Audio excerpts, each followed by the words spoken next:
আমরা যখন খবর পাই যে আমাদের চান্দনা চৌরাস্তায় সাংবাদিক তুহিনকে দুর্বৃত্তরা কুপিয়ে হত্যা করেছে, সঙ্গে সঙ্গে আমরা এবং ঊর্ধ্বতন স্যাররা ওখানে আমরা যাই। আমরা ওখানে গিয়ে তুহিনকে মৃত দেখতে পাই। তো পরবর্তীতে আমরা আমাদের তদন্তের প্রয়োজনে আশেপাশের সিসিটিভির ফুটেজ কালেক্ট করি।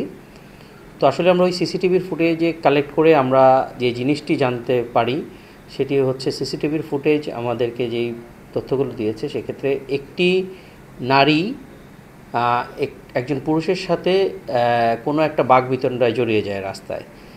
সেই সময়ে ওই একটি পুরুষ ওই নারীকে আঘাত করে।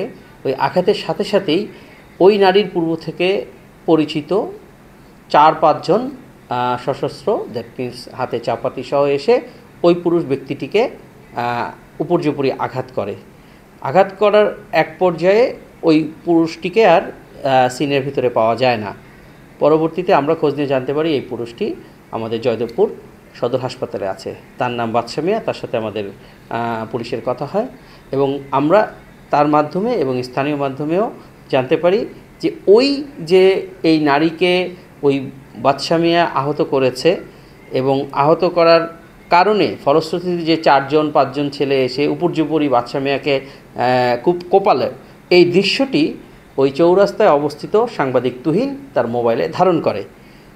যেহেতু বাদশা মিয়া এই আহত হওয়ার পরেই রাস্তার একপাশে অবস্থান নিলে এই ভিডিও ফুটেজটি ধারণ করা সেই তুহিনকে এই ঘাতকরা তাদেরকে চার্জ করে এবং এই কেন করেছে এবং এটি ডিলিট করার জন্য বলে।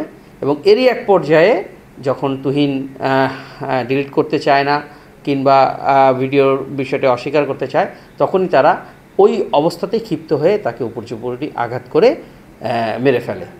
তো আসলে এখানে একটি নারী ঘটিত বিষয়কে কেন্দ্র করেই এই প্রথমে একটি আহতের ঘটনা এবং পরবর্তীতে একটি কুপিয়ে হত্যার ঘটনা ঘটেছে। এর বাইরে আমাদের তদন্তে অন্য কিছু উঠে আসেনি। তবে এখানে রাজনৈতিক কোনো ইস্যু আছে কিনা যদি এটা ক্লিয়ার করতে।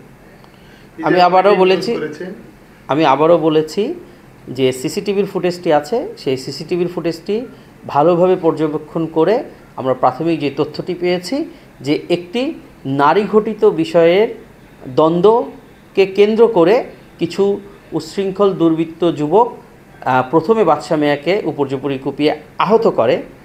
এই সিসিটিভির ফুটেজটি যখন সাংবাদিক তুহিন ধারণ করে, এই ধারণ কেন করেছে এইরকম এক বাকবিতণ্ডার পর্যায়ে এসে তুহিনকে উপর্যুপরি আঘাত করে মেরে ফেলা হয়।